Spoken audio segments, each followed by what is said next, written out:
Mertua diam. Dia menikahkan suamiku dengan sekretarisnya di kantor.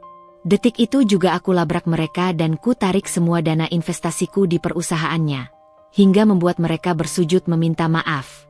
Sebelum cerita dimulai silahkan tulis di kolom komentar dari daerah mana saja teman-teman yang menonton cerita ini. Jangan lupa like dan subscribe agar channel ini bisa semakin berkembang dan mempersembahkan cerita yang lebih menarik lagi.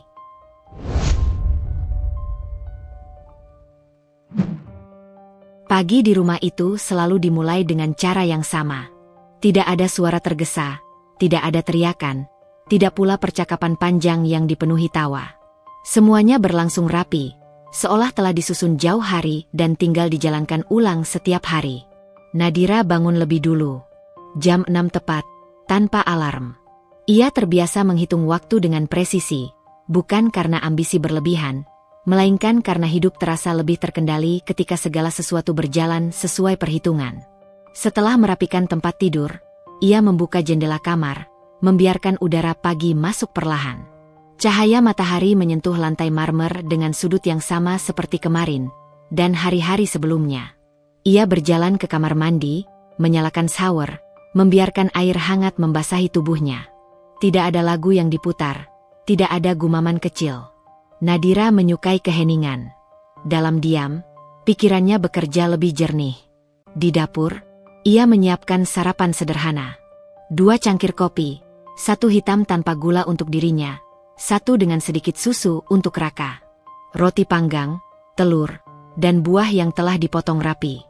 Semua tertata di meja makan dengan jarak yang sama, simetris, seolah meja itu adalah bagian dari laporan keuangan yang ia susun setiap akhir bulan. Raka keluar dari kamar ketika aroma kopi mulai memenuhi ruangan. Ia mengenakan kemeja kerja yang sudah disetrika rapi, dasi digantungkan di leher tanpa simpul. Rambutnya masih sedikit basah. "Pagi," katanya sambil duduk. "Pagi," jawab Nadira, singkat, tanpa menoleh. Raka tersenyum kecil, meraih cangkir kopi, lalu menyeruputnya. "Kopinya pas," ujarnya. Nadira hanya mengangguk. Ia tahu kopi itu pas. Selalu pas. Mereka makan dalam diam yang tidak canggung. Setidaknya bukan menurut standar mereka. Tidak ada pertanyaan berlebihan. Tidak ada kebutuhan untuk mengisi keheningan dengan basa-basi. Raka sesekali memeriksa ponselnya, membalas pesan singkat dari kantor. Nadira memperhatikan gerakannya sekilas, lalu kembali fokus pada sarapannya. Jika orang luar melihat mereka, mungkin akan menyebut rumah tangga ini ideal.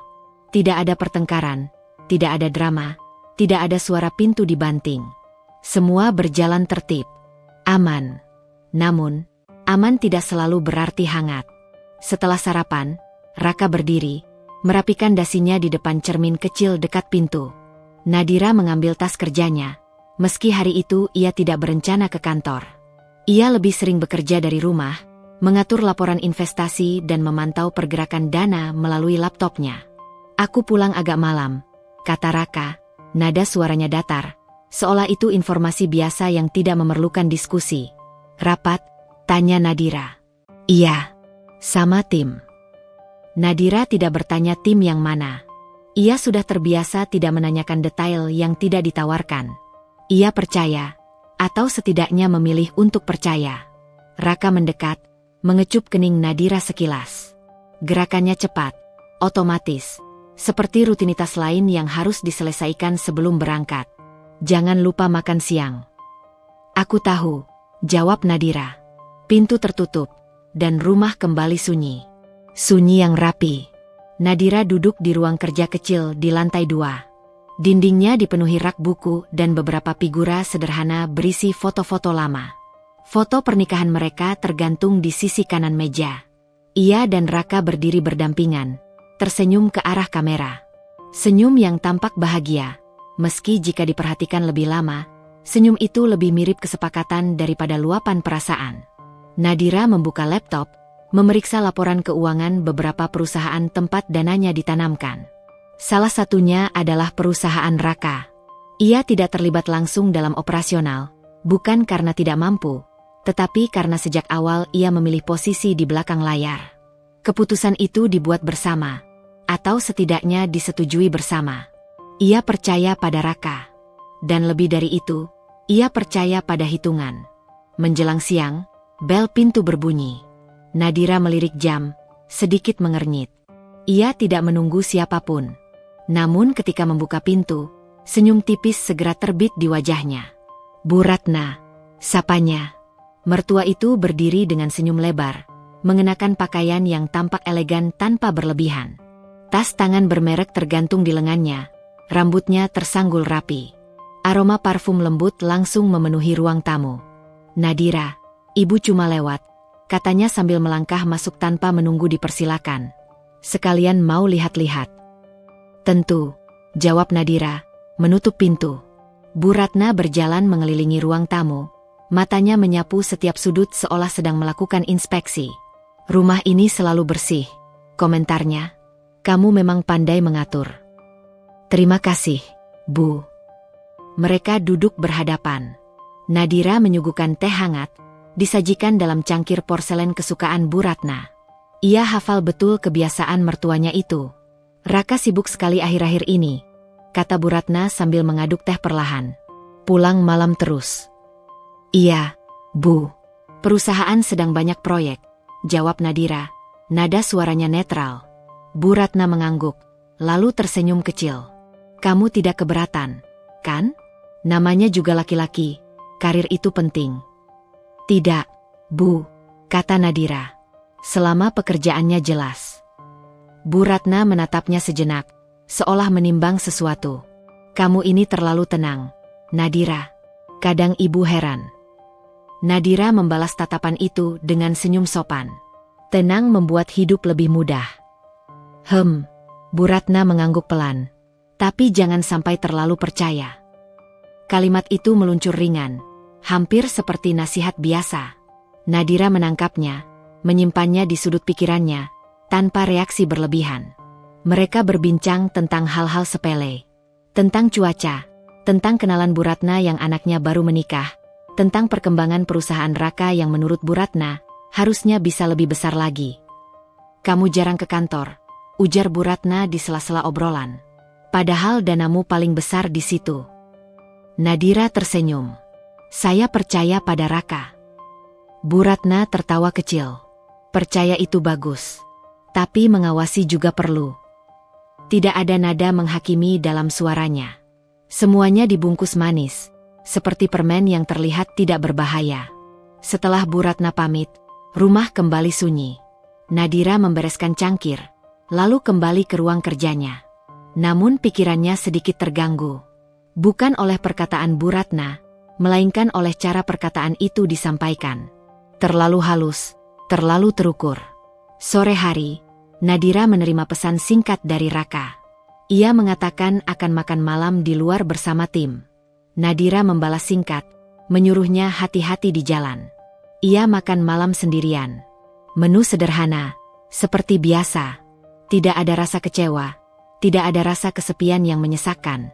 Ia sudah terbiasa dengan ritme ini. Malam semakin larut ketika Raka akhirnya pulang. Nadira sudah berada di kamar, membaca buku. Raka masuk dengan langkah pelan, melepas jam tangan, lalu duduk di tepi ranjang. "Maaf pulang malam," katanya. Nadira menutup bukunya. "Tidak apa-apa." Raka tampak ingin mengatakan sesuatu, lalu mengurungkannya. Ia hanya berbaring, memunggungi Nadira. Tak lama kemudian, napasnya teratur. Nadira memandang punggung suaminya dalam gelap. Tidak ada kemarahan, tidak ada kecemburuan. Hanya perasaan kosong yang sulit diberi nama. Di benaknya, rumah tangga ini berjalan sebagaimana mestinya. Tidak rusak, tidak pula retak. Namun ada jarak tak kasat mata yang perlahan tumbuh, seperti dingin yang merayap tanpa suara. Di kantor Raka, jauh dari rumah itu, Selena duduk di mejanya, menyusun jadwal rapat esok hari. Ia bekerja dengan fokus, profesional, tidak lebih. Namanya hanya tercatat sebagai sekretaris yang cekatan, tidak mencolok, tidak menimbulkan gosip. Tidak ada yang tahu, dan belum ada yang perlu tahu. Sementara itu, di rumah yang terlihat baik-baik saja, Nadira memejamkan mata, yakin bahwa semua yang ia bangun berdiri di atas fondasi yang kokoh. Ia belum tahu bahwa keheningan seringkali bukan tanda kedamaian, melainkan tanda sesuatu sedang disembunyikan dengan sangat rapi. Nadira tidak pernah menyukai sorotan. Ia lebih nyaman berada di balik meja kerja, di balik layar laptop, di balik deretan angka yang bergerak tanpa suara. Di sanalah ia merasa benar-benar memegang kendali.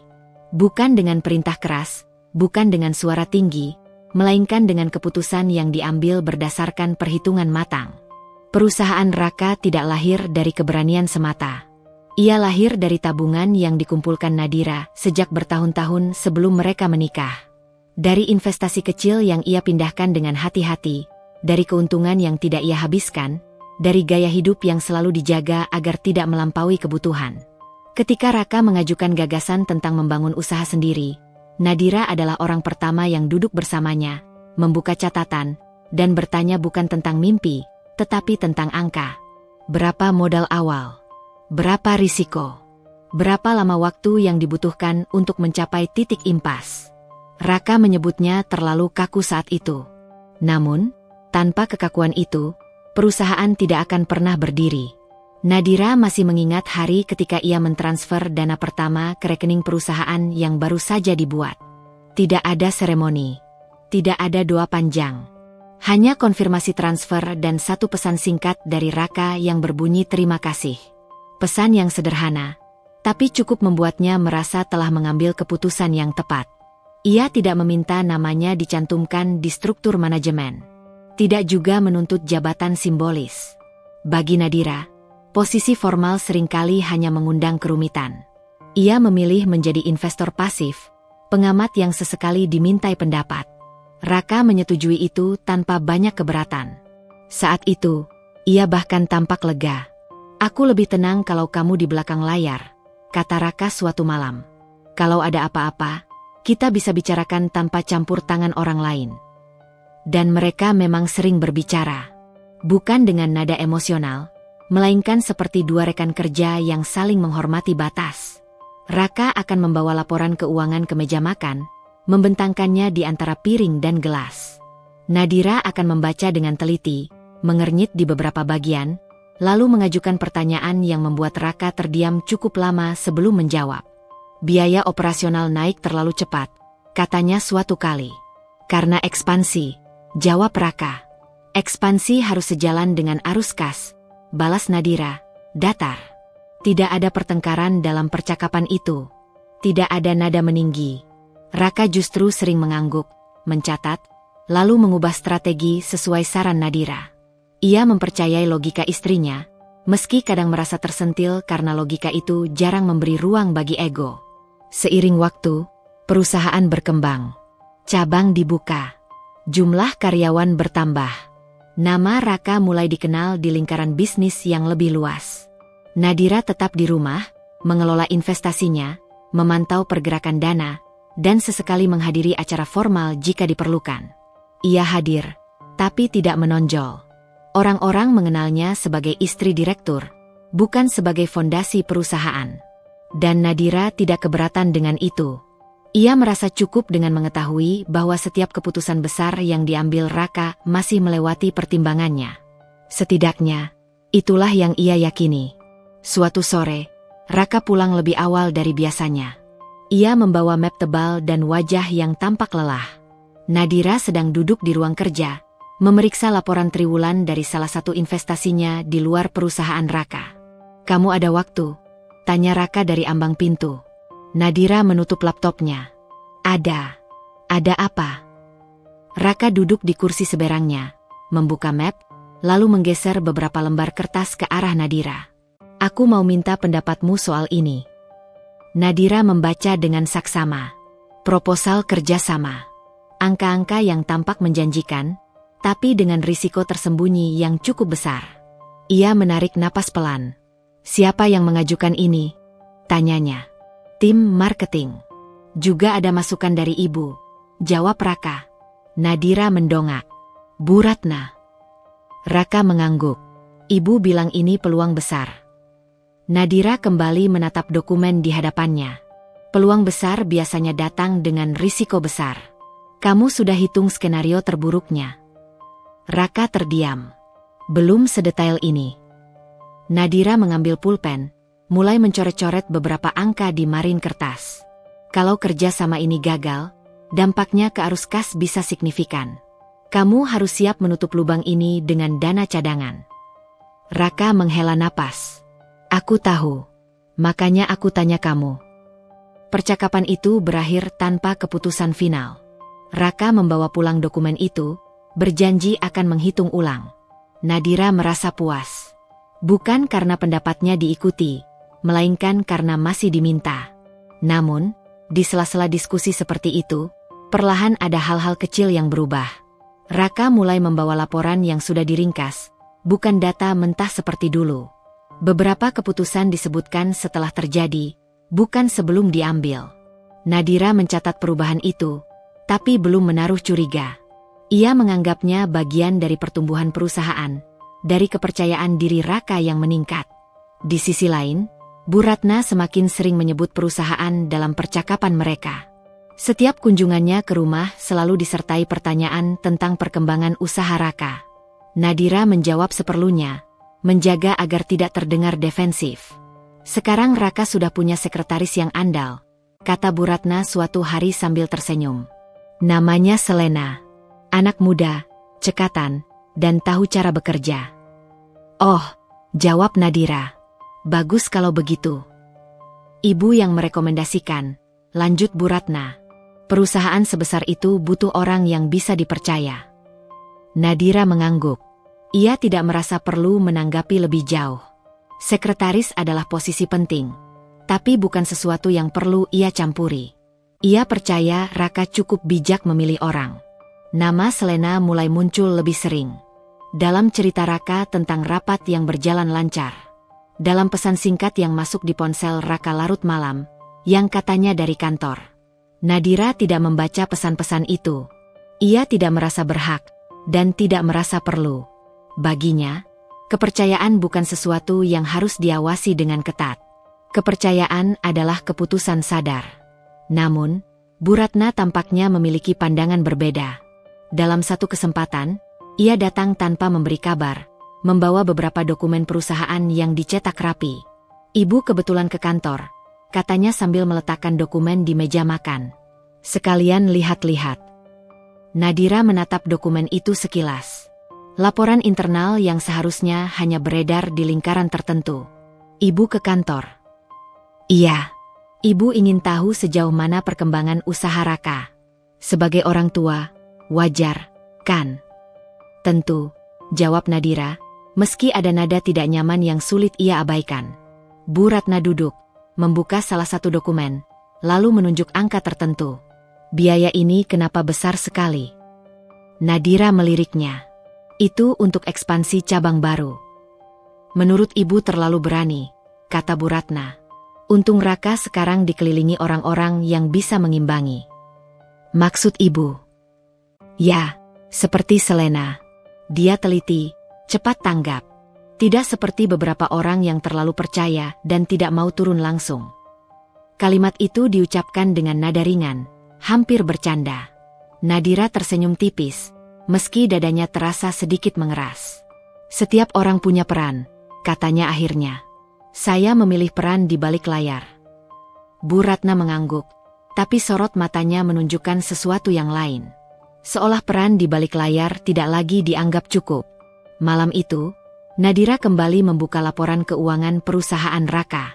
Ia tidak mencari kesalahan, hanya ingin memastikan semuanya berjalan sesuai jalur. Angka-angka masih terlihat sehat. Tidak ada indikasi penyimpangan. Tidak ada keputusan yang benar-benar berbahaya. Ia menutup laptop dengan perasaan tenang. Ia masih percaya. Raka pulang larut malam. Nadira sudah di kamar, tapi belum tidur. Raka duduk di tepi ranjang, tampak ragu. Ibu datang hari ini? Tanyanya. Iya, jawab Nadira. Katanya habis dari kantor. Raka mengangguk pelan. Ibu memang sering ke sana sekarang. Dia ingin membantu. Nadira menatap wajah suaminya. Kamu keberatan? Raka menggeleng. Tidak. Ibu punya banyak koneksi. Kalau itu membantu perusahaan, tidak masalah, kata Nadira. Raka tampak lega. Ia tersenyum kecil, lalu berbaring. Nadira mematikan lampu, membiarkan gelap menyelimuti ruangan. Di dalam pikirannya, ia masih melihat perusahaan itu sebagai bangunan yang kokoh, berdiri di atas fondasi yang ia bangun dengan sabar. Ia tidak menyadari bahwa beberapa orang mulai menganggap fondasi itu sebagai milik bersama, bukan lagi miliknya. Dan di balik semua itu, Nadira tetap tenang. Ia tidak merasa terancam. Ia tahu kekuatannya tidak terletak pada suara atau air mata, melainkan pada angka-angka yang tersimpan rapi, siap bergerak kapan saja jika diperlukan. Untuk saat ini, ia memilih diam, mengamati, menghitung. Karena Nadira selalu percaya, siapapun yang menguasai angka, sesungguhnya menguasai arah. Bu Ratna datang ke rumah Nadira dan Raka semakin sering, seolah rumah itu bukan lagi sekadar tempat tinggal anaknya, melainkan perpanjangan dari wilayah yang harus ia awasi. Kedatangannya selalu rapi, selalu membawa senyum yang tepat, selalu dengan alasan yang terdengar wajar. Tidak pernah ada nada memerintah, tidak pernah pula sikap kasar yang bisa dengan mudah dipermasalahkan. Namun kehadirannya meninggalkan sesuatu yang tidak kasat mata. Perasaan bahwa batas-batas yang dulu jelas, kini mulai bergeser tanpa izin. Siang itu, Nadira baru saja menyelesaikan panggilan video dengan salah satu rekan investasinya ketika suara mobil berhenti di halaman. Ia melirik keluar jendela dan mendapati mobil Bu Ratna terparkir rapi, seperti biasa. Tidak ada pesan sebelumnya. Tidak ada pemberitahuan. Nadira menutup laptopnya perlahan, menarik napas singkat, lalu turun ke lantai bawah. Bu Ratna sudah duduk di ruang tamu ketika Nadira tiba, berbincang ringan dengan asisten rumah tangga. Tangannya memegang cangkir teh yang belum lama disajikan, wajahnya terlihat puas, seolah ia memang berhak berada di sana. "Nadira," sapa Bu Ratna ketika melihatnya. "Ibu kira kamu di kantor." Nadira tersenyum sopan. "Saya bekerja dari rumah hari ini, Bu." "Oh iya," jawab Bu Ratna sambil mengangguk pelan. "Ibu lupa, kamu memang jarang ke kantor." Kalimat itu terdengar ringan, hampir seperti pengamatan biasa. Namun Nadira menangkap jeda singkat sebelum kata jarang diucapkan, seolah kata itu dipilih dengan sengaja. "Silakan kalau ibu mau ke kantor," lanjut Bu Ratna. "Sekarang banyak perubahan di sana. Raka sibuk sekali." Nadira duduk berhadapan dengannya.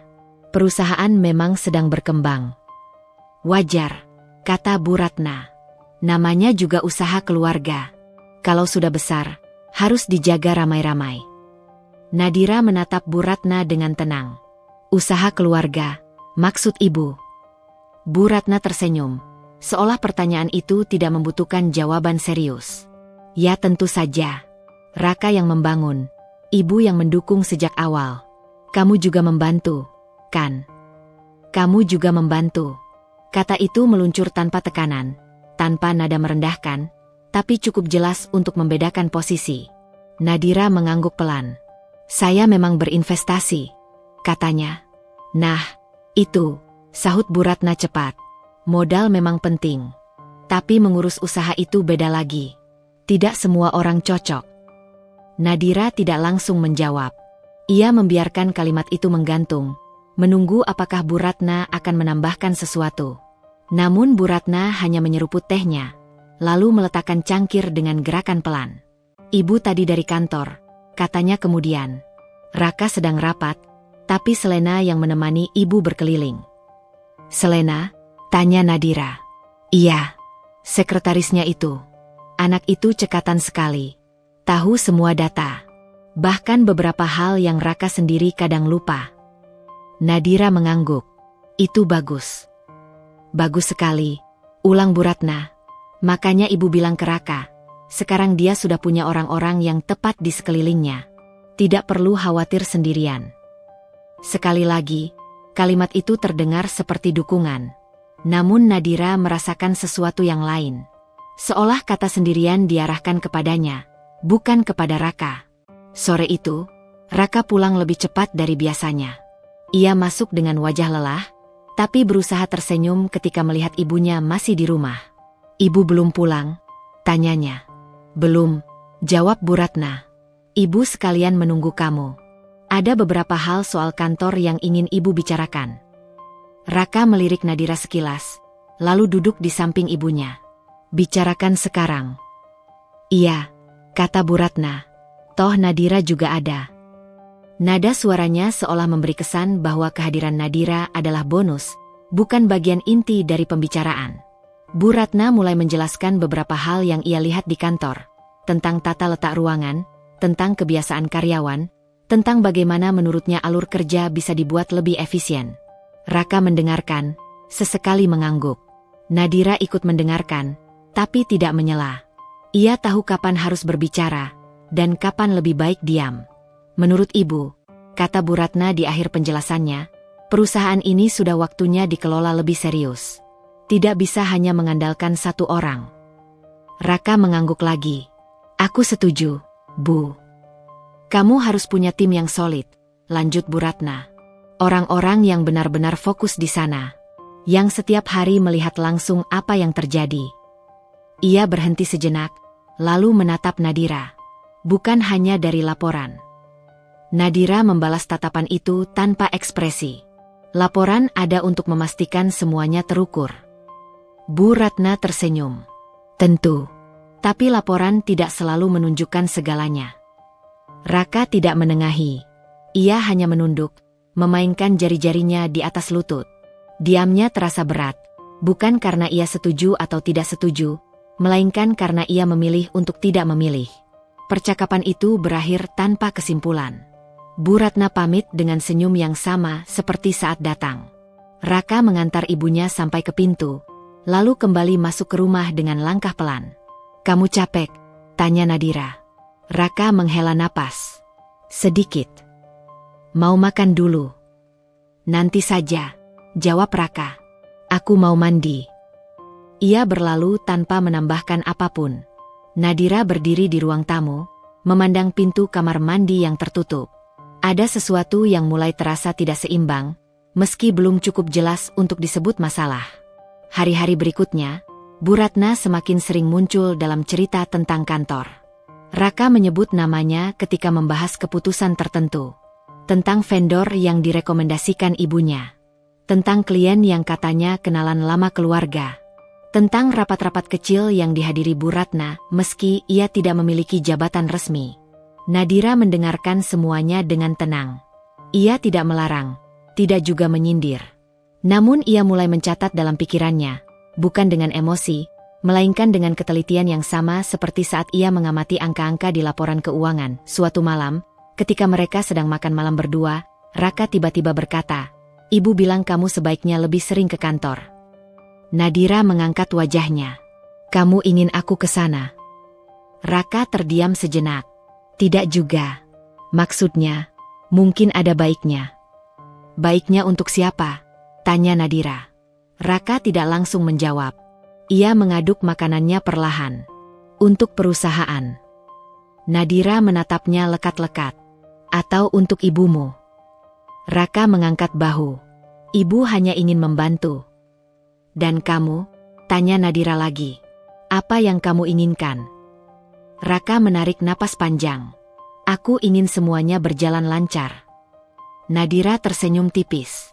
Jawaban itu terdengar aman. Terlalu aman. Ia tidak melanjutkan pertanyaan itu. Ia tahu, memaksa Raka memilih akan membuatnya semakin mundur. Raka bukan tipe yang menghadapi konflik dengan tegas. Ia lebih memilih diam, berharap waktu akan menyelesaikan segalanya. Namun waktu tidak selalu berpihak pada orang yang diam. Pada suatu kesempatan lain, Bu Ratna kembali datang ke rumah, kali ini membawa makanan kesukaan Raka. Ia menyusunnya di meja makan dengan penuh perhatian, seolah ingin menunjukkan bahwa ia masih memegang peran utama dalam hidup anaknya. "Kamu kelihatan kurus," kata Bu Ratna kepada Raka. "Kerja jangan terlalu keras." "Iya, Bu," jawab Raka. Bu Ratna lalu menoleh ke Nadira. "Kamu harus lebih memperhatikan Raka. Jangan terlalu sibuk dengan urusanmu sendiri." Nadira meletakkan sendoknya perlahan. "Saya memperhatikan, Bu." "Ibu tahu," kata Bu Ratna cepat. "Tapi perhatian itu bukan hanya soal menyediakan. Kadang perlu hadir." Kata hadir itu kembali mengusik. Nadira menyadari pola yang sama terulang. Ia tidak diserang secara langsung, tapi diposisikan sedikit demi sedikit di luar lingkaran inti. Raka sekarang jarang di rumah, lanjut Bu Ratna. Untung ada Selena di kantor yang bisa mengingatkan dia makan dan istirahat. Raka terbatuk kecil. Bu. Apa? Bu Ratna tersenyum. Ibu hanya bilang apa adanya. Nadira merasakan dadanya mengeras, tapi wajahnya tetap tenang. Selena menjalankan tugasnya dengan baik. Iya, sahut Bu Ratna. Dia tahu perannya. Kalimat itu berhenti di udara. Tidak diarahkan secara eksplisit, tapi cukup jelas untuk dimaknai lebih dari satu cara. Malam itu, setelah Bu Ratna pulang, Nadira duduk sendirian di ruang kerja. Ia membuka kembali catatan investasinya, memeriksa aliran dana, memastikan semuanya masih berada dalam kendalinya. Angka-angka itu tetap patuh, tetap jelas. Tidak berubah sikap seperti manusia. Untuk pertama kalinya, Nadira menyadari bahwa yang sedang diuji bukanlah kepercayaan pada Raka, melainkan batas yang selama ini ia biarkan kabur. Ia terlalu lama membiarkan orang lain masuk ke ruang yang seharusnya hanya ia dan Raka tempati. Ia belum marah, belum kecewa, tapi ia mulai waspada. Bu Ratna tidak melihatnya sebagai bagian inti dari keluarga. Ia hanya melihat Nadira sebagai modal, sesuatu yang berguna selama berfungsi, dan bisa dipinggirkan ketika dianggap tidak lagi relevan. Dan Raka, dengan diamnya, secara tidak langsung membiarkan penilaian itu tumbuh. Nadira menutup laptopnya, bersandar di kursi, dan menatap kosong ke depan. Rumah ini masih terlihat baik-baik saja. Perusahaan masih berjalan. Pernikahannya belum retak. Namun ia tahu, ketika batas terus didorong tanpa dilawan, suatu saat akan ada yang terlewati. Dan saat itu tiba, ia tidak yakin semua orang siap menghadapi konsekuensinya. Nama Selena pertama kali terdengar biasa saja di telinga Nadira. Ia muncul dalam kalimat-kalimat singkat Raka, di sela cerita tentang rapat, tenggat waktu, dan klien yang harus ditemui.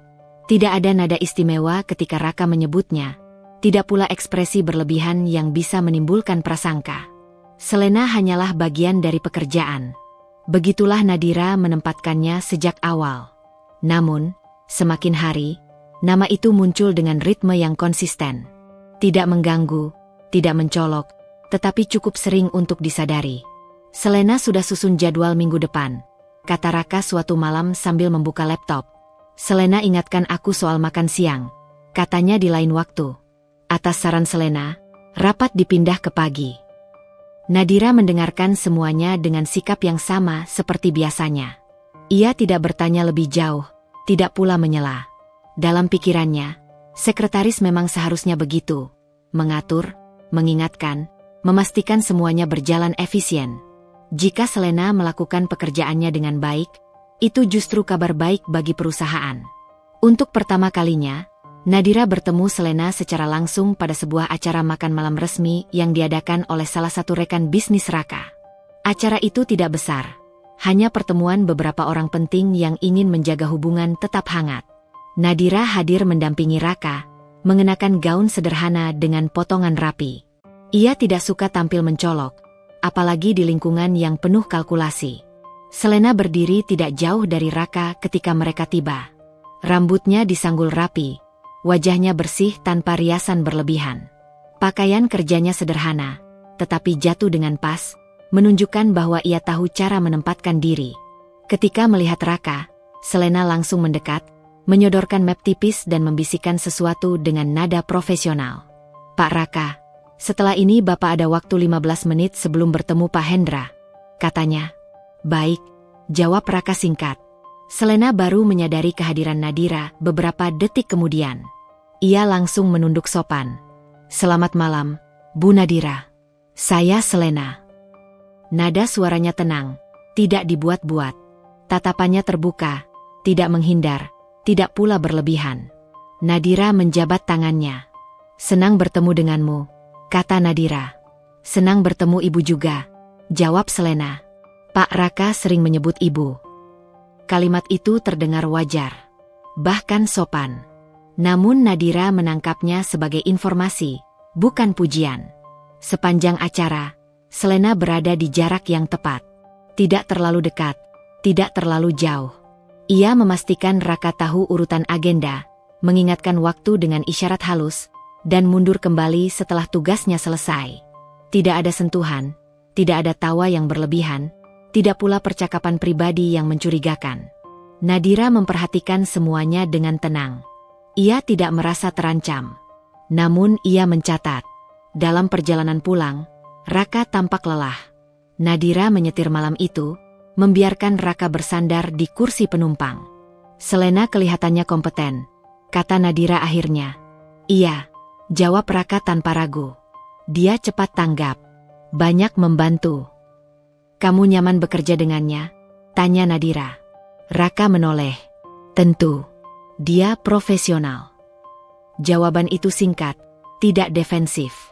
Nadira mengangguk, merasa tidak ada yang perlu dibahas lebih jauh. Hari-hari berikutnya berjalan seperti biasa. Raka semakin sibuk, dan Selena semakin sering menjadi penghubung. Bukan hanya antara Raka dan klien, tetapi juga antara Raka dan Bu Ratna. Nadira mulai menyadari bahwa setiap kali Bu Ratna ingin menyampaikan sesuatu terkait perusahaan, Selenalah yang lebih dulu mengetahui. Ibu tadi menelepon Selena, kata Raka suatu pagi. Katanya ada perubahan jadwal rapat.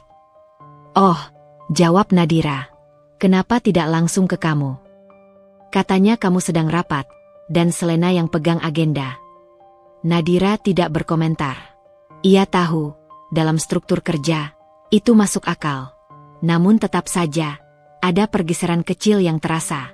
Suatu siang, Nadira memutuskan untuk datang ke kantor Raka tanpa memberitahu sebelumnya. Bukan karena curiga, melainkan karena ia ingin mengambil beberapa dokumen yang tertinggal. Ia datang dengan pakaian sederhana, tanpa riasan berlebih, ingin melihat suasana kantor tanpa persiapan khusus. Begitu masuk, ia disambut resepsionis dengan ramah. Selamat siang, Bu Nadira. Selamat siang, jawab Nadira. Pak Raka ada. Sedang rapat, Bu. Tapi Mbak Selena ada di dalam.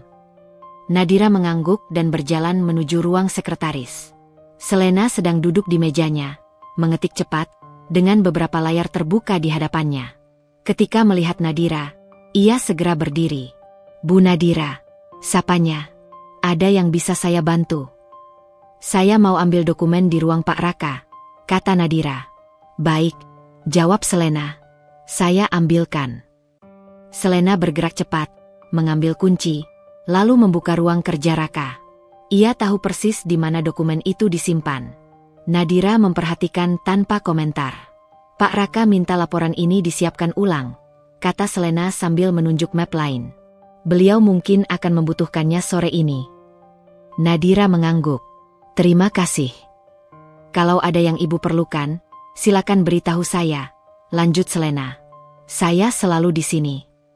Nada itu terdengar tulus. Tidak ada kesan menggurui, tidak pula ingin menyaingi. Namun Nadira mencatat satu hal penting. Selena tahu jadwal Raka dengan detail yang bahkan Nadira sendiri tidak selalu tahu. Saat hendak pergi, Nadira melihat Bu Ratna keluar dari ruang rapat. Wajahnya terlihat puas. Nadira, katanya terkejut, lalu tersenyum. Kamu ke kantor? Iya, Bu. Ada dokumen yang tertinggal. Bu Ratna melirik Selena. Anak ini yang bantu kamu? Iya, jawab Nadira. Dia memang bisa diandalkan, kata Bu Ratna. Ibu jadi tenang meninggalkan Raka di kantor. Kalimat itu terdengar seperti pujian. Namun Nadira menangkap pesan lain di baliknya. Malam itu, Nadira duduk di ruang kerja rumah, membuka catatan kecil yang selama ini jarang ia sentuh. Bukan catatan keuangan, melainkan catatan pribadi. Ia tidak menuliskan perasaan, hanya fakta.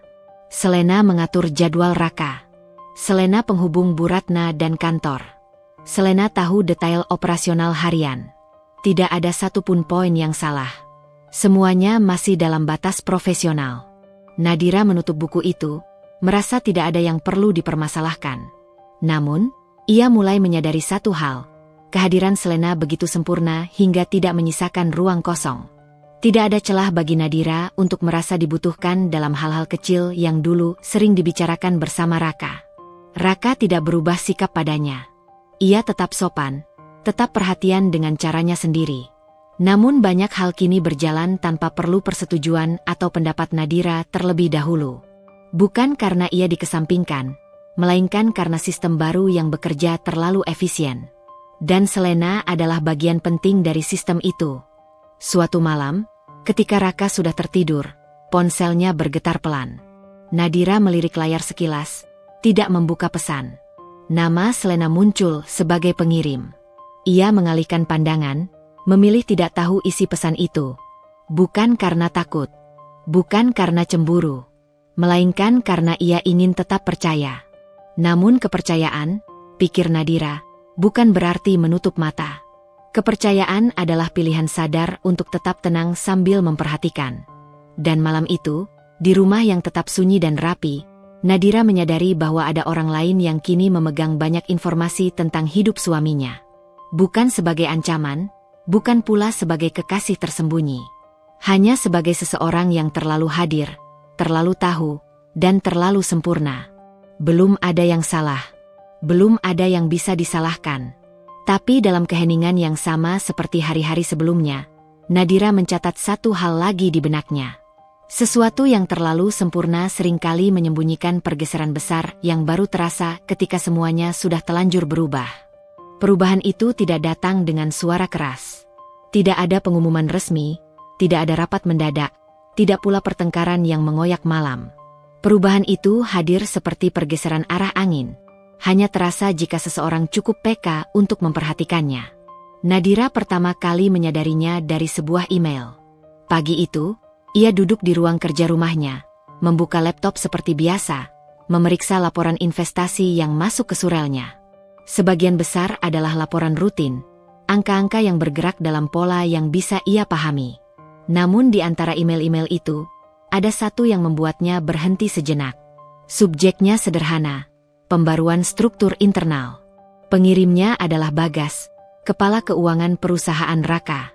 Nadira mengenalnya cukup baik, orang yang rapi, hati-hati, dan jarang mengirim sesuatu tanpa alasan kuat. Nadira membuka email itu tanpa prasangka. Isinya tidak panjang. Sebuah pemberitahuan singkat tentang penyesuaian struktur internal untuk mendukung efisiensi operasional. Tidak ada detail teknis berlebihan. Tidak ada permintaan persetujuan. Hanya informasi. Namun mata Nadira berhenti pada satu bagian. Beberapa posisi strategis kini berada langsung di bawah koordinasi Direktur Operasional dengan dukungan Sekretariat Eksekutif. Sekretariat Eksekutif. Istilah itu tidak asing, tapi konteksnya membuat Nadira mengulang membaca kalimat tersebut. Selama ini, Sekretariat hanya berfungsi administratif, bukan sebagai penghubung strategis. Nadira menggulir layar ke bawah, mencari penjelasan lanjutan. Tidak ada. Ia menutup email itu perlahan, lalu membuka laporan struktur lama yang masih tersimpan di komputernya. Ia membandingkan keduanya, baris demi baris. Perubahannya kecil. Sangat kecil. Bahkan bisa dianggap wajar dalam perusahaan yang berkembang. Namun Nadira tahu, perubahan kecil seringkali menjadi pintu masuk bagi perubahan yang jauh lebih besar. Ia tidak langsung menelepon Raka. Ia memilih menunggu. Mencatat. Malamnya, ketika Raka pulang, Nadira menyambutnya seperti biasa. Makan malam tetap disajikan rapi, percakapan tetap ringan. Tidak ada perubahan dalam sikapnya. Raka terlihat lelah, tapi puas, seperti seseorang yang merasa sedang mengendalikan sesuatu. Setelah makan, ketika mereka duduk di ruang keluarga, Nadira akhirnya membuka percakapan. Aku dapat email dari Bagas, katanya pelan. Raka menoleh. Oh, tentang pembaruan struktur internal. Raka mengangguk. Iya, ada sedikit penyesuaian. Kenapa tidak dibicarakan sebelumnya? Tanya Nadira, suaranya tetap tenang. Raka menyandarkan tubuhnya ke sofa. Tidak ada yang besar. Hanya supaya alurnya lebih cepat. Sekretariat Eksekutif sekarang punya peran strategis, ujar Nadira. Itu hanya istilah, jawab Raka cepat. Supaya koordinasinya jelas. Nadira menatap Raka beberapa detik lebih lama dari biasanya.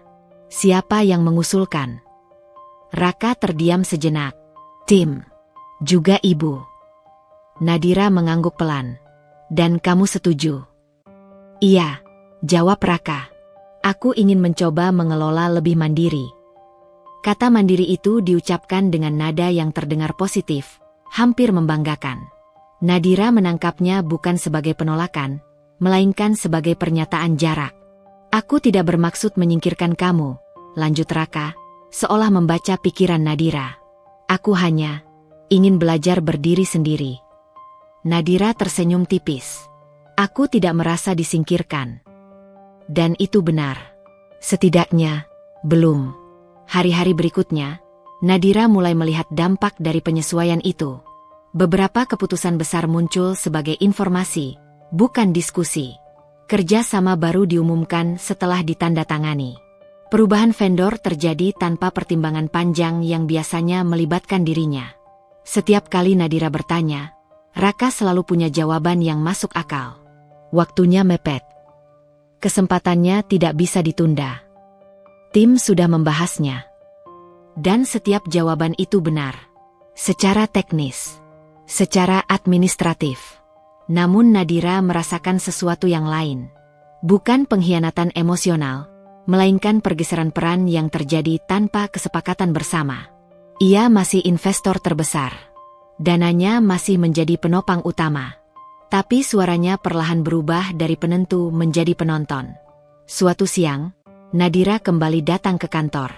Kali ini bukan untuk mengambil dokumen, melainkan untuk menghadiri rapat yang menurut undangan email bersifat terbuka bagi pemegang saham utama. Ia datang tepat waktu, mengenakan setelan sederhana yang mencerminkan posisinya, tidak ingin mencolok, tapi juga tidak ingin diabaikan. Ketika ia masuk ruang rapat, beberapa orang sudah duduk di sana. Raka berada di ujung meja, berbincang dengan Pak Hendra. Bu Ratna duduk di sisi lain, tampak percaya diri, seperti seseorang yang merasa berada di tempatnya. Dan di sisi Raka, duduk Selena. Selena tidak membawa map tebal seperti biasanya. Ia membawa tablet dan buku catatan kecil. Ketika melihat Nadira masuk, ia berdiri dan tersenyum sopan. Bu Nadira, sapanya.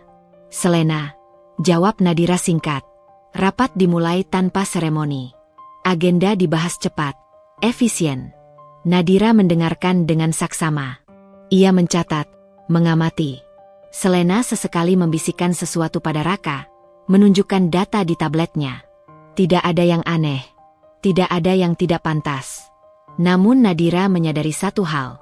Beberapa poin penting sudah disepakati sebelum rapat itu dimulai. Ketika Nadira mengajukan pertanyaan, jawabannya seringkali berupa ringkasan dari keputusan yang sudah diambil. Tidak ada ruang untuk mengubah arah, hanya untuk memahami alasan. Bu Ratna berbicara dengan nada mantap, memberi masukan seolah ia bagian resmi dari manajemen. Tidak ada yang membantah. Tidak juga Raka. Perusahaan ini sudah terlalu besar untuk dikelola dengan cara lama, kata Bu Ratna. Kita perlu struktur yang kuat dan orang-orang yang selalu ada di tempat. Nadira tahu kalimat itu diarahkan kepadanya, meski namanya tidak disebut. Setelah rapat, Selena menghampiri Nadira. Bu, kalau ada data yang ibu perlukan, saya bisa kirimkan. Terima kasih, jawab Nadira. Saya akan minta jika perlu. Nada mereka tetap profesional. Tidak ada ketegangan. Namun jarak itu semakin terasa. Dalam perjalanan pulang, Nadira tidak langsung kembali ke rumah. Ia berhenti di sebuah kafe kecil, duduk sendirian, memesan teh hangat. Ia membuka laptop, mengakses dashboard investasi perusahaan Raka. Angka-angka masih stabil. Bahkan terlihat lebih baik dari bulan sebelumnya. Secara bisnis, tidak ada yang salah. Namun Nadira tahu, pengkhianatan tidak selalu dimulai dengan kebohongan. Kadang ia dimulai dengan penghilangan pelan-pelan terhadap keterlibatan seseorang. Dengan keputusan yang tidak lagi dibicarakan. Dengan kebiasaan yang diubah tanpa disepakati. Malam itu, ketika Raka pulang, Nadira tidak menyinggung rapat. Ia tidak ingin memancing perdebatan. Ia hanya mengamati. Raka terlihat lebih percaya diri. Lebih sibuk. Lebih jarang bertanya. Ia tidak lagi membawa laporan ke meja makan. Tidak lagi meminta Nadira menghitung ulang skenario terburuk. Ia tampak yakin pada sistem yang kini mengelilinginya. Dan di balik sistem itu, Bu Ratna terlihat semakin nyaman. Semakin sering menyebut kita ketika membicarakan perusahaan. Semakin jarang menyebut Nadira sebagai bagian dari keputusan. Selena, di sisi lain, tetap sempurna, tetap rapi, tetap profesional. Ia hadir dalam rapat-rapat strategis, bukan sebagai pengambil keputusan, tetapi sebagai pengatur arus informasi. Ia tahu apa yang perlu disampaikan, dan apa yang cukup disimpan. Nadira menyadari bahwa ada sesuatu yang sedang disiapkan. Ia tidak tahu bentuknya, tidak tahu waktunya. Namun ia tahu, prosesnya sudah berjalan. Dan proses itu tidak melibatkannya seperti dulu. Ia tidak marah. Belum. Ia hanya merasa seperti tamu di rumah yang ia bangun sendiri. Diberi kursi, diberi minum, tapi tidak lagi diajak menentukan arah. Dan untuk pertama kalinya sejak perusahaan itu berdiri, Nadira mulai mempertimbangkan satu hal yang selama ini tidak pernah ia bayangkan. Bagaimana jika suatu hari ia memilih untuk tidak lagi diam? Namun malam itu, ia tetap memilih tenang. Tetap tersenyum. Tetap menjalani peran yang secara perlahan dipersempit. Karena Nadira tahu, sebelum mengambil langkah apapun, ia harus memastikan satu hal terlebih dahulu. Apakah mereka benar-benar lupa siapa yang selama ini memegang kunci angka-angka itu? Hari itu dimulai seperti hari-hari sebelumnya. Tidak ada firasat buruk, tidak ada mimpi aneh, tidak pula perasaan berat yang biasanya datang tanpa sebab. Nadira bangun pada jam yang sama, menyiapkan kopi dengan takaran yang sama, dan mengenakan pakaian kerja yang sederhana tapi rapi. Ia berniat datang ke kantor hanya sebentar, sekadar meninjau laporan yang belum sempat ia lihat secara lengkap dan menemui Bagas untuk memastikan beberapa angka yang masih mengganjal. Tidak ada agenda khusus. Tidak ada undangan rapat yang tercatat di kalendernya. Hari itu seharusnya biasa.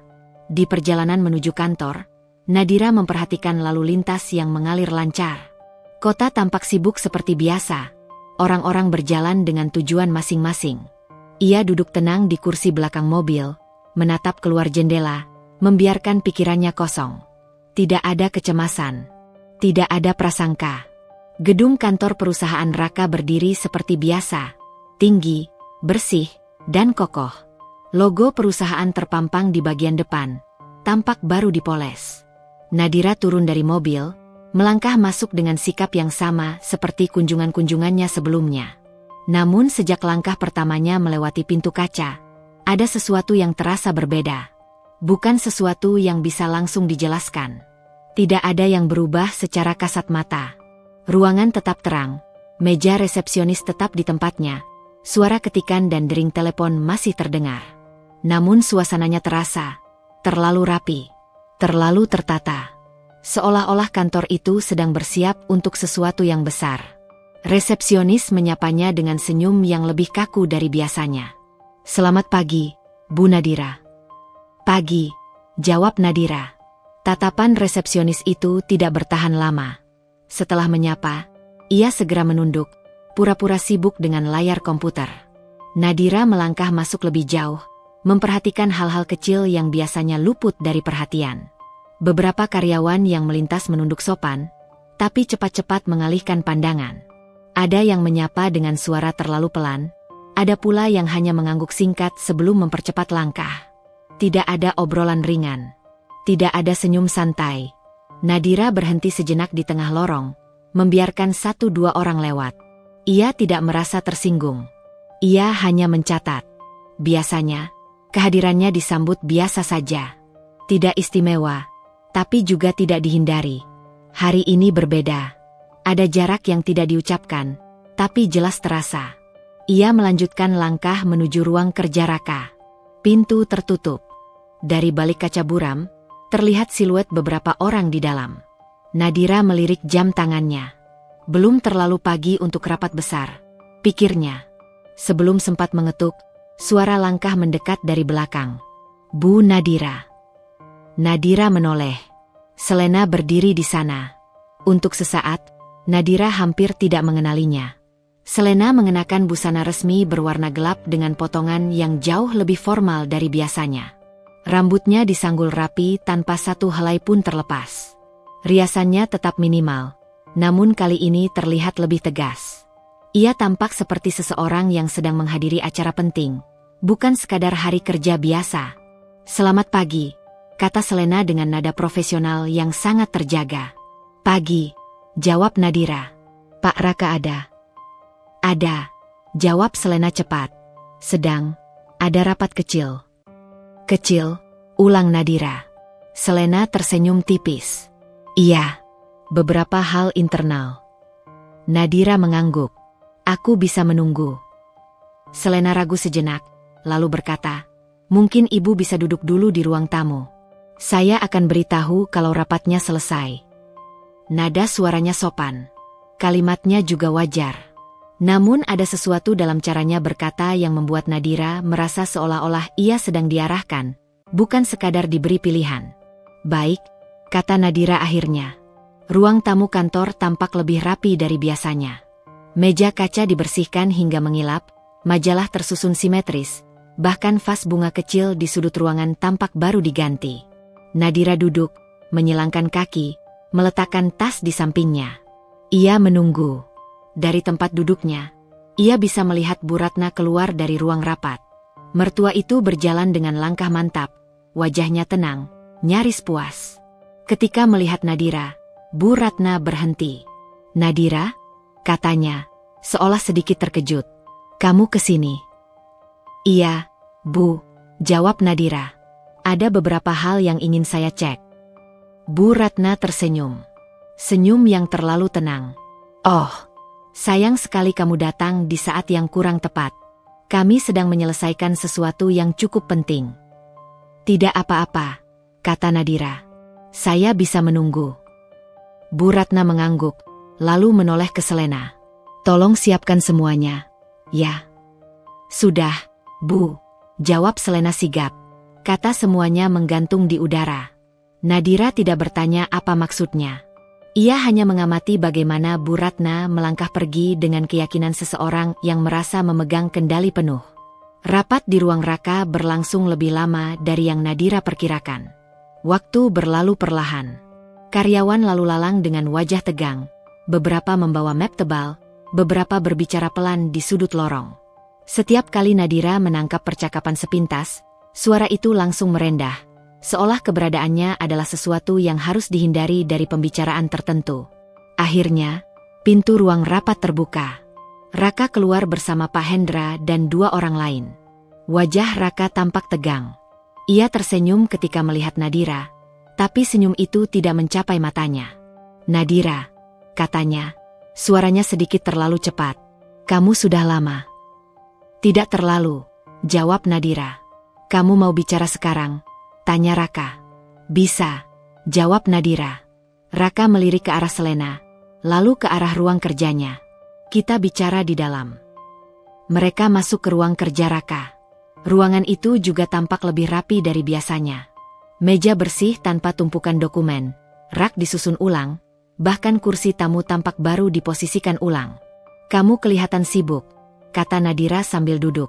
"Sedikit," jawab Raka.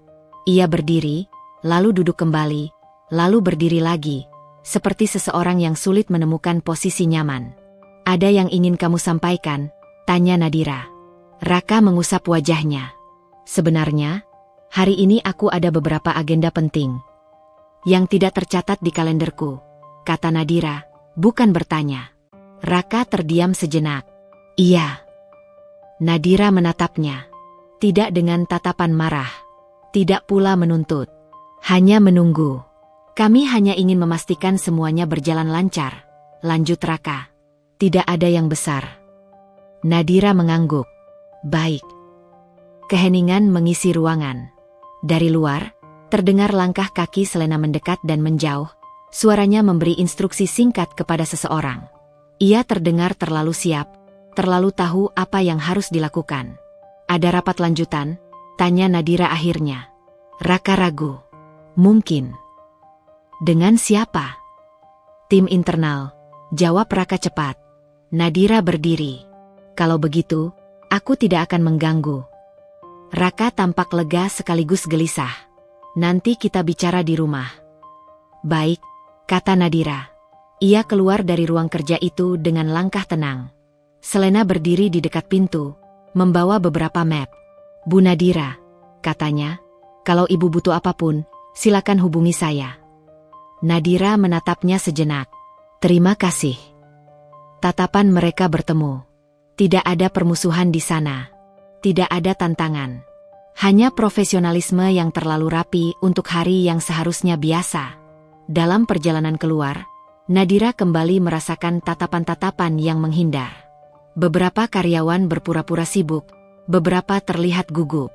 Seolah-olah mereka tahu sesuatu yang belum diketahui Nadira. Di dalam mobil, Nadira duduk diam lebih lama dari biasanya sebelum menyuruh sopir menjalankan kendaraan. Ia tidak merasa panik, tidak pula merasa marah.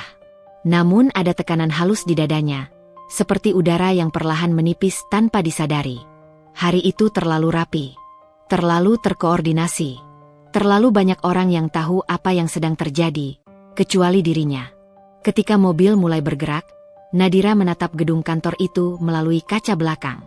Untuk pertama kalinya, gedung itu tidak lagi terasa seperti bagian dari sesuatu yang ia bangun, melainkan seperti panggung yang sedang disiapkan untuk sebuah peristiwa. Dan ia tahu, ketenangan ini bukan tanda keamanan. Ini adalah ketenangan sebelum sesuatu yang tidak lagi bisa dikendalikan dengan angka dan perhitungan. Hari itu memang seharusnya biasa. Namun justru karena itulah, Nadira mulai yakin, hari ini bukan hari yang bisa ia anggap sepele. Nadira tidak langsung tahu hari itu akan menjadi hari yang mengubah segalanya. Ia pulang ke rumah seperti biasa, meletakkan tas di atas meja, mengganti sepatu dengan sandal rumah, dan berjalan ke dapur untuk menuang segelas air. Semua terasa normal. Terlalu normal. Bahkan, Raka belum pulang. Itu bukan hal aneh. Ia sering lembur, sering terjebak rapat yang memanjang tanpa kepastian. Nadira tidak menunggu dengan cemas. Ia hanya duduk di ruang tengah, membuka ponsel, membaca pesan-pesan yang masuk tanpa benar-benar menyerap isinya. Ketika akhirnya pintu terbuka, Nadira menoleh. Raka berdiri di ambang pintu, jasnya masih rapi, wajahnya pucat dengan cara yang tidak biasa. Ia tidak langsung masuk, seolah perlu waktu untuk memutuskan apakah ia pantas melangkah ke dalam rumah itu. "Kamu belum makan?" tanya Nadira, nada suaranya datar. "Belum," jawab Raka singkat. Ia meletakkan tasnya, lalu duduk di kursi yang berseberangan dengan Nadira. Tidak ada senyum. Tidak ada sapaan lanjutan. Keheningan yang jatuh di antara mereka terasa berat, seperti udara yang mendadak kehilangan oksigen. "Kamu kenapa?" tanya Nadira akhirnya. Raka menunduk. Tangannya saling menggenggam, jemarinya bergetar halus. "Ada hal yang perlu kita bicarakan." Nada itu, Nadira mengenalnya. Nada seseorang yang sudah mengambil keputusan, lalu baru datang untuk menjelaskan, bukan bertanya. "Apa?" Nadira bertanya, tetap tenang. Raka menarik napas panjang. "Kamu ingat beberapa bulan lalu, ketika ibu sering membahas soal keberlangsungan perusahaan?" Nadira mengangguk pelan. "Aku ingat. Ibu merasa perusahaan butuh stabilitas lebih." "Stabilitas seperti apa?" Nadira tidak memotong, tidak menyela. Raka terdiam. Hening kembali menyelimuti ruangan. Detik berjalan lambat. Nadira menunggu, wajahnya tidak berubah. "Ada keputusan yang sudah diambil," kata Raka akhirnya. "Keputusan siapa?" Nadira bertanya. Raka mengangkat wajahnya. Matanya bertemu dengan mata Nadira hanya sesaat, lalu kembali menunduk. "Keluarga." Kata itu jatuh seperti batu. Keluarga. Kata yang sering dipakai untuk menyingkirkan orang lain tanpa perlu izin. "Aku keluarga," kata Nadira pelan. Raka tidak menjawab. Nadira berdiri, berjalan perlahan mendekat, lalu duduk di kursi di depannya. "Raka," katanya, suaranya tetap rendah, "bicaralah dengan jelas." Raka menelan ludah. "Aku sudah menikah lagi." Kalimat itu diucapkan tanpa intonasi. Tidak ada rasa bersalah yang eksplisit, tidak ada pembelaan. Hanya fakta yang diletakkan di meja, dingin dan keras. Nadira tidak bereaksi. Tidak ada teriakan. Tidak ada air mata. Wajahnya tetap tenang, seolah sedang mendengar laporan keuangan yang tidak sesuai proyeksi. "Kapan?" tanyanya. Raka terkejut dengan ketenangan itu. Beberapa hari lalu. Di mana? Lanjut Nadira. Di kantor. Jawaban itu membuat sesuatu di dada Nadira runtuh. Tapi wajahnya tetap tidak berubah. Siapa yang mengatur? Nadira bertanya lagi. Raka diam. Siapa? Ulang Nadira, sedikit lebih tegas. Ibu, jawab Raka lirih. Nadira mengangguk. Satu persatu potongan itu tersusun rapi di kepalanya. Perubahan suasana kantor. Rapat yang tidak tercatat. Busana resmi Selena. Tatapan yang menghindar. Dan perempuan itu? Tanya Nadira. Raka menghela napas panjang. Selena. Nama itu diucapkan dengan sangat pelan, seolah berharap Nadira tidak mendengarnya dengan jelas.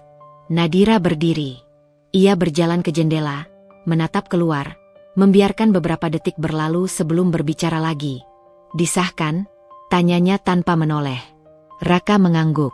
Disahkan. Ditandatangani. Iya. Difasilitasi penuh. Suara Nadira nyaris datar. Iya. Sunyi kembali turun. Nadira memejamkan mata sejenak. Bukan untuk menahan air mata, karena tidak ada yang tumpah, melainkan untuk memastikan ia masih bisa bernapas. Apa peranku dalam semua ini? Tanyanya pelan. Raka terdiam lama. Terlalu lama. Kamu istri sahku, katanya akhirnya. Kalimat yang terdengar seperti formalitas kosong. Dan dia? Nadira bertanya. Istri keduaku. Kata itu menancap tajam, tapi Nadira tidak menunjukkannya. Ia berbalik, menatap Raka dengan mata yang kini dingin sepenuhnya. Kamu setuju? Tanyanya. Raka membuka mulut, lalu menutupnya kembali. Aku tidak menolak. Jawaban itu lebih menyakitkan daripada pengakuan apapun. Tidak menolak. Tidak membela. Tidak berdiri dimanapun. Kamu diam, kata Nadira, lebih pada kesimpulan daripada tuduhan. Raka menunduk. Keesokan harinya, Bu Ratna datang ke rumah. Tidak dengan raut bersalah. Tidak pula dengan sikap sembunyi-sembunyi. Ia datang seperti seseorang yang baru saja menyelesaikan urusan penting dan merasa berhak mendapatkan pengakuan. Nadira, katanya sambil duduk, kita perlu bicara sebagai perempuan dewasa. Nadira duduk di seberangnya. Silakan, Bu. Bu Ratna tersenyum tipis. Aku tahu ini tidak mudah untukmu. Tapi ini yang terbaik untuk semua pihak. Untuk siapa? Tanya Nadira. Untuk Raka. Untuk perusahaan. Untuk masa depan keluarga kita. Keluarga versi siapa? Nadira bertanya tenang. Bu Ratna sedikit terdiam, lalu melanjutkan. Selena perempuan baik. Profesional. Dia tahu posisinya. Sebagai apa? Tanya Nadira. Sebagai jawaban, pintu terbuka. Selena masuk dengan langkah pelan, mengenakan pakaian sederhana, wajahnya tertunduk sopan. Ia berhenti beberapa langkah dari Nadira. Bu Nadira, katanya, suaranya halus, saya minta izin. Izin untuk apa? Pertanyaan itu bergema di kepala Nadira, tapi ia tidak mengucapkannya. Selena menunduk lebih dalam. Saya tidak pernah berniat menyakiti ibu. Nadira menatapnya lama. Perempuan itu berdiri di sana, tidak menantang, tidak memamerkan kemenangan. Hanya berdiri sebagai fakta yang tidak bisa dihapus. Kamu tahu dia sudah menikah, kata Nadira akhirnya. Selena mengangguk. Saya tahu. Kamu tahu aku ada, lanjut Nadira. Saya tahu. Dan kamu tetap berdiri di sana. Suara Nadira tetap datar, sebagai istri.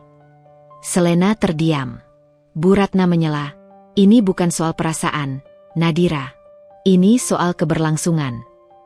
Nadira menoleh padanya. Keberlangsungan apa? Perusahaan. Nama keluarga. Masa depan. Nadira tersenyum kecil. Senyum yang tidak mengandung kehangatan apapun. Dan aku.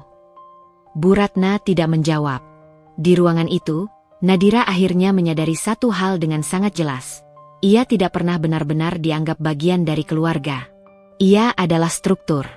Ia adalah dana. Ia adalah alat. Raka berdiri di sudut ruangan, tidak berkata apa-apa. Tidak membantah ibunya. Tidak membela istrinya. Diam, seperti sejak awal. Nadira berdiri. Aku mengerti sekarang. Tidak ada teriakan. Tidak ada sumpah serapah. Ia berjalan pergi dari ruangan itu dengan langkah tegak, membawa serta sesuatu yang lebih rapuh dari patah hati, kepercayaan yang hancur total. Akad itu telah terjadi. Resmi. Sah. Ditandatangani. Dan tidak pernah, sedikit pun, ia setujui. Nadira tidak menangis malam itu. Setelah percakapan terakhir di ruang tamu, setelah Bu Ratna pergi dengan keyakinan orang yang merasa telah mengatur segalanya, setelah Selena menunduk dengan wajah yang berusaha tampak hormat, dan setelah Raka tetap berdiri tanpa satu pun kalimat pembelaan, Nadira masuk ke kamar dan menutup pintu dengan pelan. Tidak dibanting. Tidak dikunci dengan tergesa. Ia duduk di tepi ranjang, menatap kosong ke dinding. Tidak ada getaran di bahunya. Tidak ada isak yang tertahan.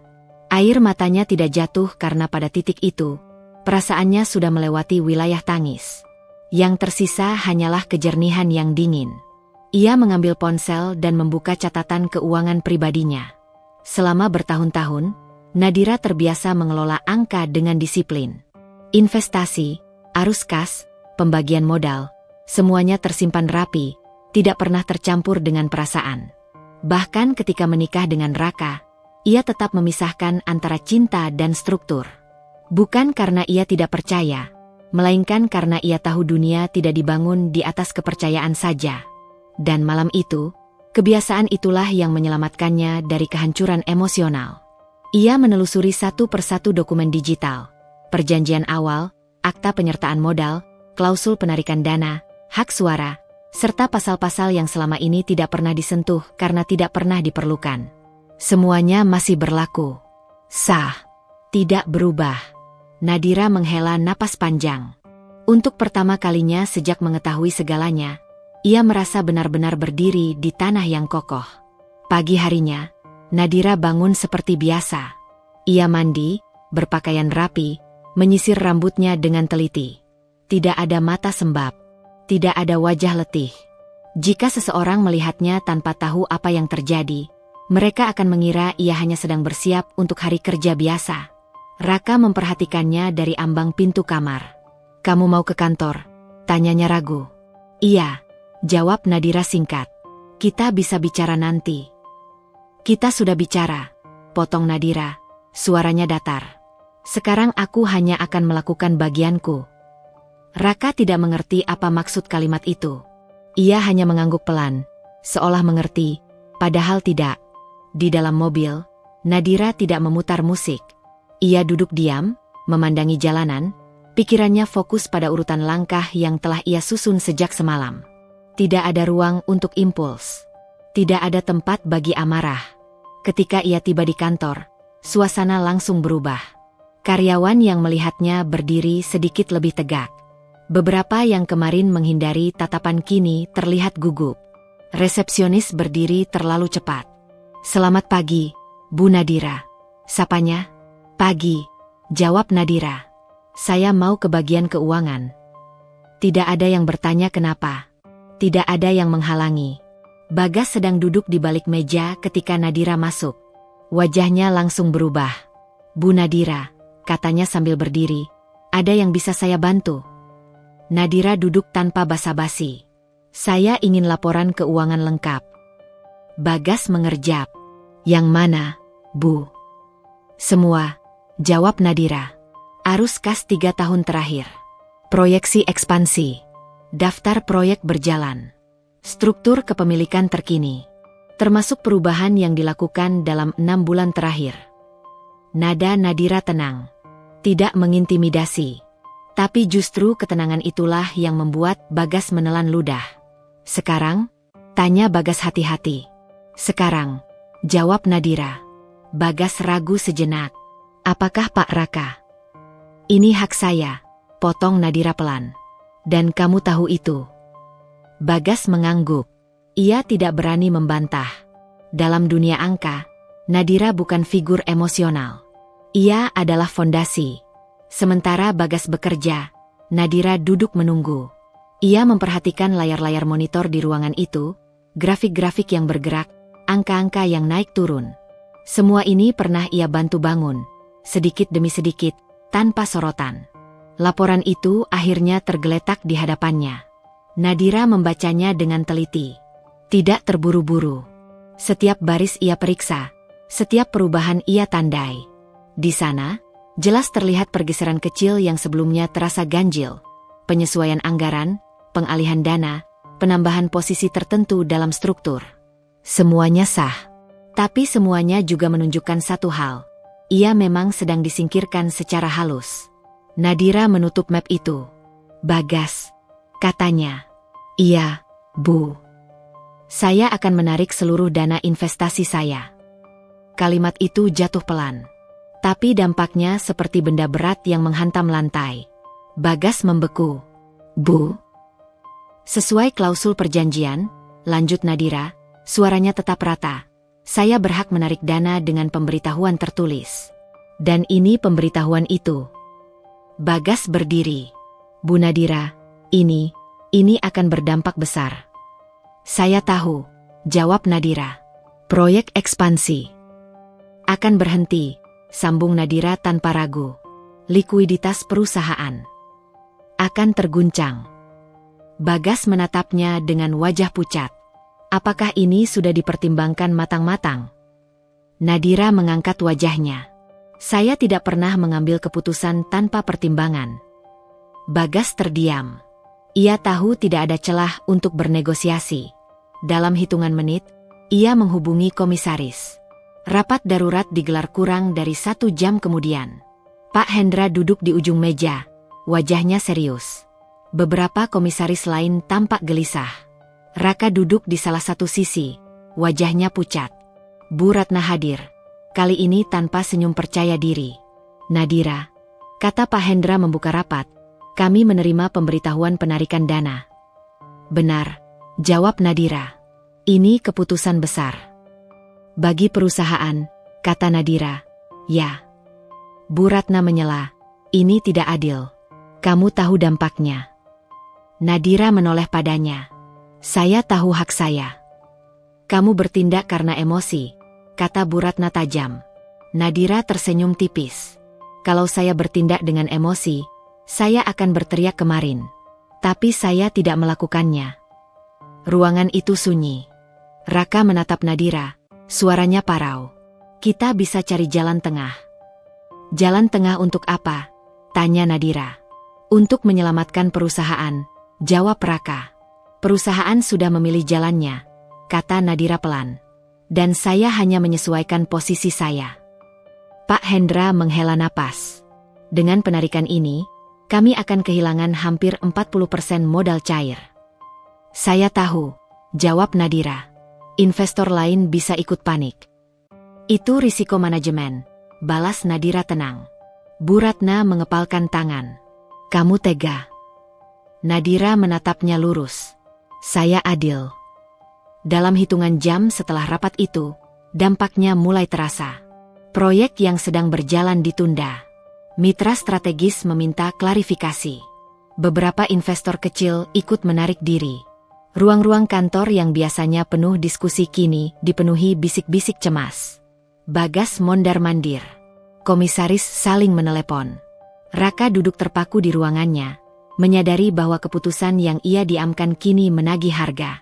Dan Nadira? Ia keluar dari gedung itu dengan langkah tenang. Tidak ada sorak kemenangan.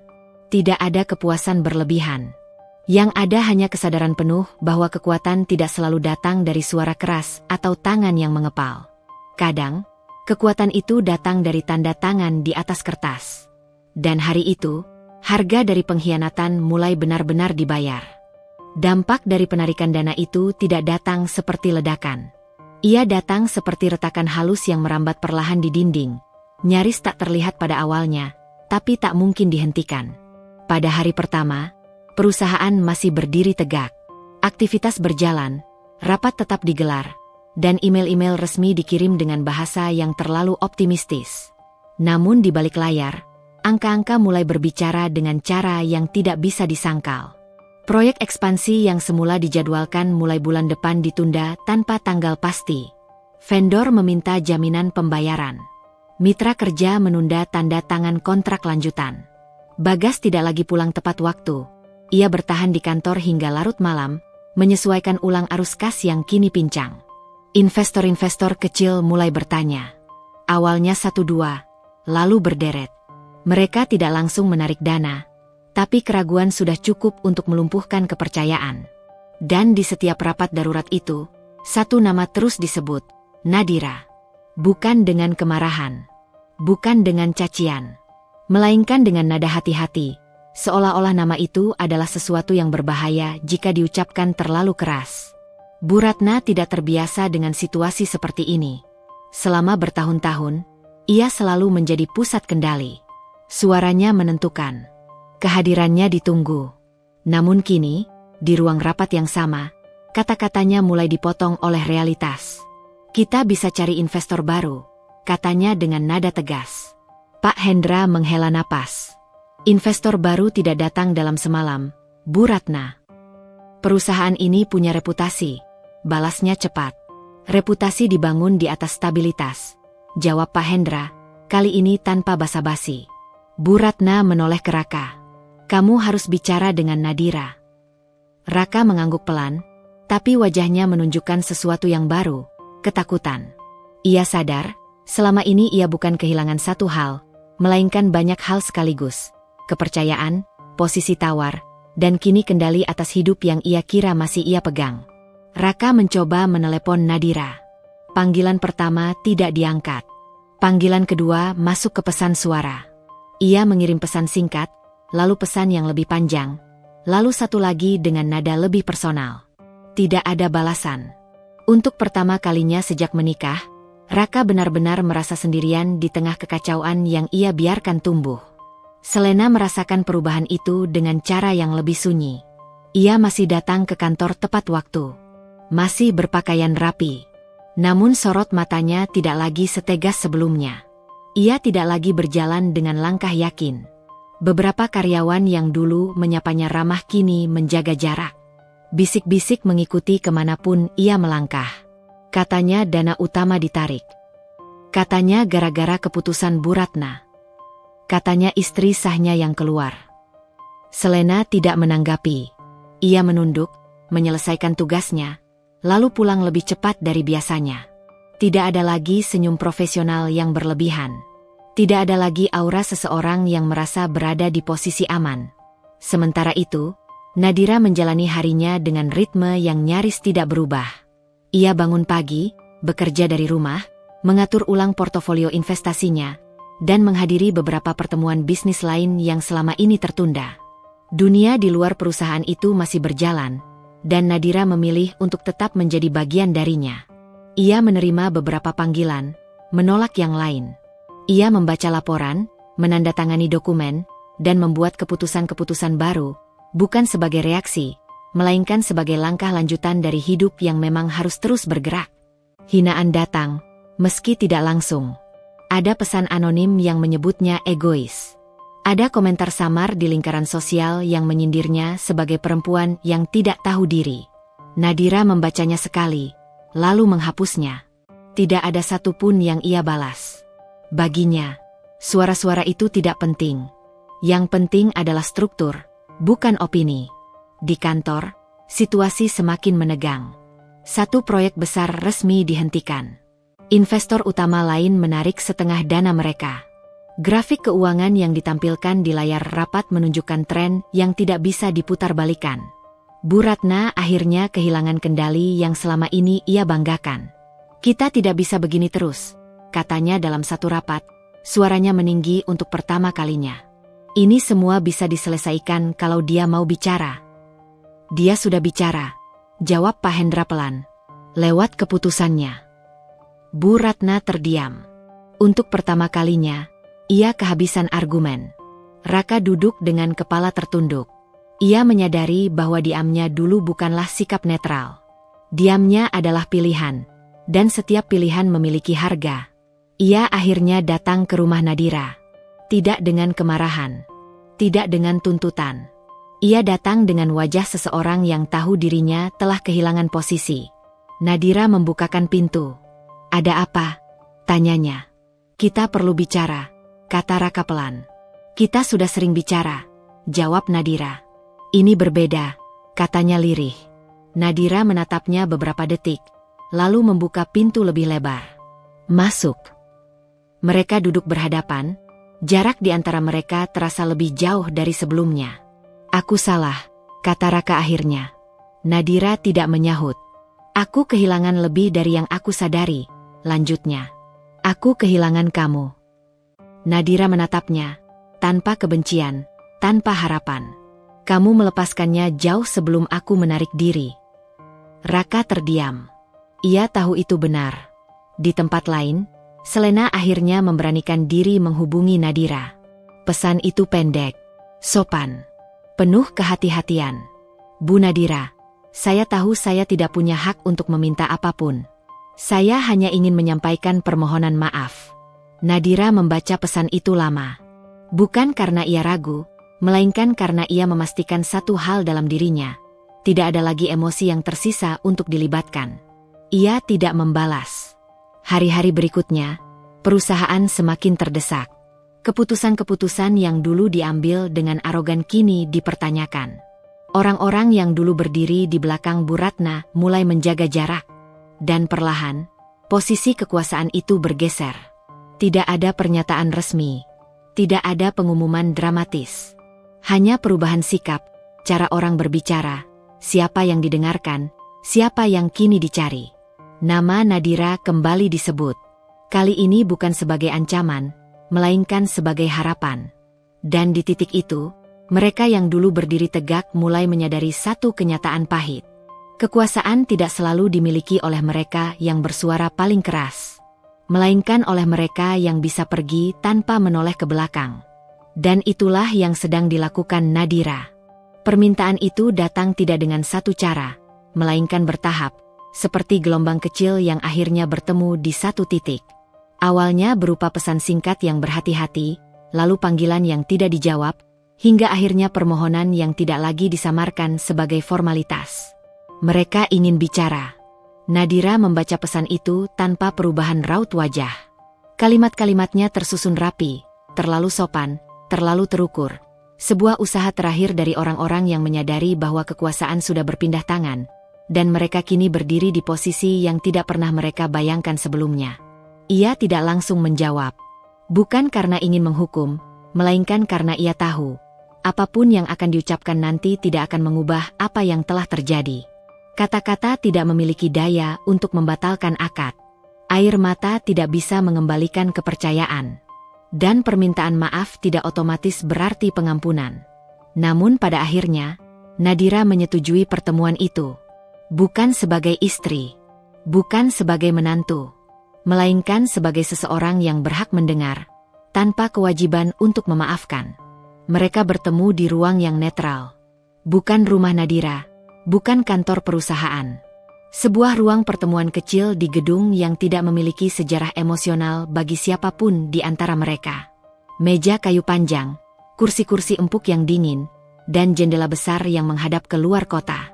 Nadira datang lebih dulu. Ia duduk tenang, meletakkan tas di samping kursi, melipat tangan di atas meja. Wajahnya tidak kaku, tapi juga tidak ramah. Ia tidak bersiap untuk berdebat. Ia hanya bersiap untuk mendengar. Beberapa menit kemudian, pintu terbuka. Raka masuk lebih dulu. Langkahnya pelan, bahunya sedikit turun. Wajahnya tidak lagi membawa sisa-sisa kepercayaan diri yang dulu sering ia kenakan seperti mantel. Ia berhenti sejenak ketika melihat Nadira, lalu berjalan mendekat. Nadira, katanya lirih. Nadira mengangguk. Duduklah. Raka duduk di seberangnya. Jarak di antara mereka terasa lebih lebar dari ukuran meja itu sendiri. Tak lama kemudian, Bu Ratna masuk. Kali ini tanpa sikap dominan. Tanpa nada perintah. Ia tampak lebih tua dari yang Nadira ingat. Punggungnya sedikit membungkuk, langkahnya tidak lagi mantap. Namun yang paling terasa berbeda adalah ekspresinya. Tidak ada lagi keyakinan mutlak di sana. Di belakangnya, Selena masuk paling akhir. Ia menunduk sejak awal. Tangannya saling menggenggam erat. Tidak ada busana mencolok. Tidak ada aura profesional yang dulu selalu mengelilinginya. Ia hanya terlihat seperti seseorang yang menyadari bahwa ia telah berdiri di tempat yang salah terlalu lama. Keheningan menyelimuti ruangan itu. Tidak ada yang langsung bicara. Akhirnya, Bu Ratna yang memecahnya. "Nadira," katanya, suaranya bergetar tipis. "Terima kasih sudah mau datang." Nadira menatapnya tanpa ekspresi. "Silakan bicara." Kalimat itu sederhana, tapi membuat Bu Ratna menelan ludah. Tidak ada sapaan hangat. Tidak ada basa-basi keluarga. Hanya izin untuk menyampaikan. Bu Ratna menarik napas panjang. Kami, melakukan kesalahan." Raka menunduk. Selena tetap diam. "Keputusan yang kami ambil," lanjut Bu Ratna, "kami kira demi kebaikan. Tapi ternyata merugikan," potong Nadira pelan. Bu Ratna mengangguk. Air mata mulai menggenang di sudut matanya. "Kami tidak pernah bermaksud menghancurkanmu." Nadira tidak menyela. Tidak pula mengangguk. Ia membiarkan kalimat itu menggantung. Seperti ia membiarkan banyak hal menggantung selama ini. Raka akhirnya berbicara. "Aku salah," katanya dengan suara parau. "Aku seharusnya berdiri di sisimu. Aku seharusnya menolak." "Kamu tidak menolak," kata Nadira tenang. Raka menutup mata. "Aku pengecut." Pengakuan itu jatuh berat, tapi tidak mengguncang Nadira seperti yang mungkin ia bayangkan. Kata-kata itu datang terlambat, terlalu terlambat untuk menjadi jembatan kembali. Selena mengangkat wajahnya sedikit. Matanya merah, napasnya tersengal tertahan. "Bu Nadira," katanya, suaranya gemetar, "saya tidak punya pembelaan." Nadira menatapnya. "Saya tahu apa yang saya lakukan salah," lanjut Selena. "Saya tahu sejak awal. Tapi Kamu tetap melakukannya," kata Nadira lembut, namun tegas. Selena tidak menyangkal. Air mata akhirnya jatuh, satu demi satu, tanpa suara. Bu Ratna tiba-tiba berdiri.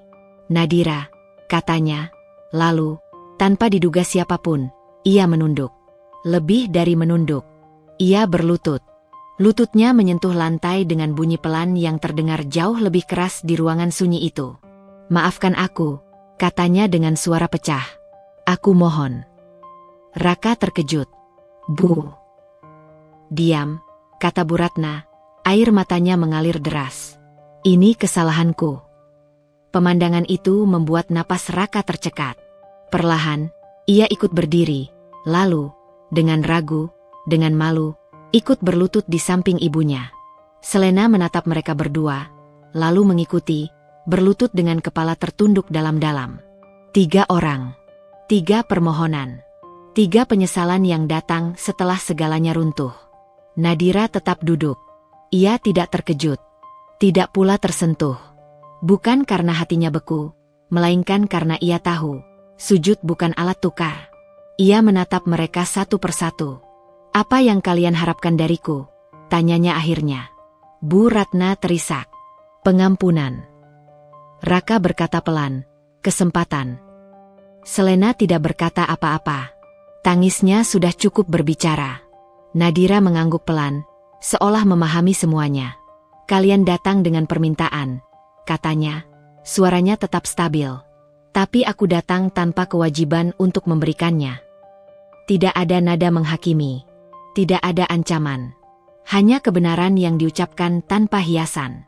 "Aku mendengarkan kalian," lanjut Nadira. "Bukan berarti aku harus memaafkan." Bu Ratna mengangkat wajahnya, matanya penuh harap. "Tapi kamu tidak bilang tidak." Nadira menatap jendela sejenak, lalu kembali menatap mereka. "Aku juga tidak bilang iya." Keheningan kembali turun. Kali ini lebih berat dari sebelumnya. Mereka tetap berlutut. Nadira berdiri. "Aku akan pulang," katanya. "Aku sudah mendengar apa yang perlu kudengar." "Lalu keputusanmu?" tanya Raka dengan suara hampir putus asa. Nadira mengambil tasnya. "Keputusan adalah hak orang yang tidak dikhianati." Ia melangkah menuju pintu, berhenti sejenak, lalu berkata tanpa menoleh. "Ada hal-hal yang rusak bukan karena tidak ada maaf, melainkan karena kepercayaan sudah mati lebih dulu." Pintu tertutup pelan di belakangnya, meninggalkan mereka di ruangan itu, berlutut, menunggu jawaban yang tidak datang, dan menyadari bahwa penyesalan, betapapun dalamnya, tidak selalu berakhir dengan pengampunan. Dan di sanalah kisah ini berhenti, bukan pada akhir, melainkan pada ketidakpastian, yang lebih menyakitkan daripada keputusan apapun.